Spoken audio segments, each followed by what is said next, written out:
So what is disease? Disease is the abnormal physiological function of one or more bodily systems characterized by a very specific set of signs and symptoms. A disease may have short or long-term effects on the body, and it may be present from birth, such as a congenital disease, or it may be acquired from an outside source. Let's take a look at rheumatoid arthritis to determine if this is in fact a disease. RA affects mainly the joints and the hands, but it also may have some effects on other bodily systems, such as the cardiovascular and respiratory systems. RA typically attacks the body's healthy cells, which result in inflammation. RA can leave some very long-lasting effects, including but not limited to, as we can see in the picture above, some joint degeneration and malalignment of the small joints in the hands. It is unclear what exactly causes the disease, but it is thought that there are some genetic factors as well as environmental factors that may play a role here. So, as we can see, RA does have some acute and chronic effects. It may be congenital, present from birth, but though not onset until later, and it affects more than one bodily system in some rare cases. RA is in fact a disease. So how do we classify disease? As I mentioned before, it is characterized by a very specific set of signs and symptoms. Unfortunately, signs may not be consistent in every presentation of the disease, and symptoms are always relative to the patient, which is why it is important for healthcare providers to determine how the disease is started and how the disease will progress.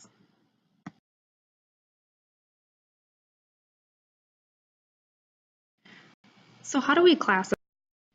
Etiology is the classification of the cause of the disease. Before we can make a clear diagnosis, we need to know what caused the disease. A disease may be caused by a number of different agents, including biological, physical, or chemical agents, genetic inheritance, or even nutritional deficiencies. According to the CDC, individuals who are at a significantly higher risk for developing type 2 diabetes are those of African American, Hispanic, American Indian, or Alaskan Native descent, those who are 45 years old and are overweight or who have a high-fat diet and lead a sedentary lifestyle, or those who have a first-degree relative with type 2 diabetes. Though these individuals who do develop diabetes may not have been exposed to a specific disease agent, they certainly have some genetic and nutritional factors which are contributing to the disease. Then we also need to look at how the disease progresses over time, which is the pathogenesis of the disease. Basically, it's a sequence of events that from exposure to the causal agent to the disease expression.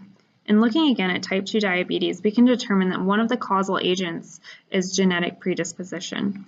From the time of genetic inheritance to the time that the disease makes an obvious presentation, there's a series of cellular events that occur. These cellular events can cause events are what characterizes pathogenesis. So signs and symptoms are another important factor of what we consider when we take into consider of diagnosing a disease.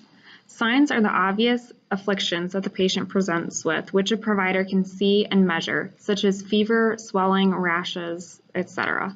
Symptoms, on the other hand, are the complaints which are noted by the distress, such as headache, fatigue, vision changes, etc.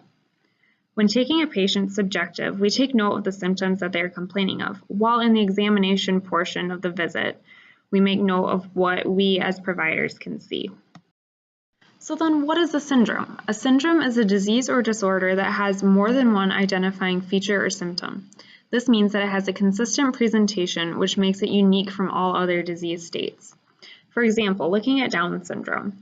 It's characterized by an extra copy of chromosome 21, which results in specific facial features, including a small head and a flat face, upward slanting eyes, hypotonia, and then there's some degree of intellectual disability associated with it also.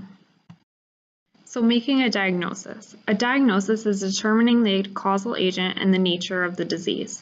This is done through taking a patient's medical history, performing a thorough examination, and obtaining the appropriate diagnostic tests.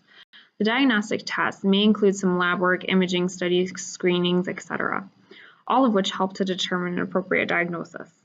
Let's take a look again at rheumatoid arthritis. So the patient presents complaining of joint pain and swelling, general fatigue, and generalized weakness. Then onto the physical examination, you can see an obvious presentation of redness and swelling all about some of the smaller joints in the hands. And when testing overall general strength, the patient's obviously weak. Then before being able to make a diagnosis, you need to have all the appropriate studies done, either to eliminate or concur your suspicions. The diagnostic tests here can include x-rays and an inflammatory lab workup. If the labs come back positive and there's obvious joint degeneration seen on the x-rays, you can conclude that the patient does have RA. Otherwise, if the tests are negative, you will need to look into this further with other testing. Once a diagnosis has been determined, a healthcare provider may make a prognosis. A prognosis is the expected course of the disease. When looking at Alzheimer's disease, there may be some mild cognitive impairment in the initial stages. However, as the disease progresses, the impairment worsens, potentially leading to an inability to care for oneself. Unfortunately, with Alzheimer's disease, the prognosis is quite poor as there are no current medications to control disease progression. So what are some complications that can arise when making a diagnosis? A patient may present with some odd symptoms and odd signs of the disease. Occasionally, not all of the signs and symptoms may be present at one time, such as the case with many autoimmune disorders. There's also the possibility that some of the testing may be inaccurate. Occasionally, patients can have a positive test result but not have the disease at all. And other times, the patient may have the disease and test negative for it. These are some of the things that can make a diagnosis complicated and make a patient's life very difficult.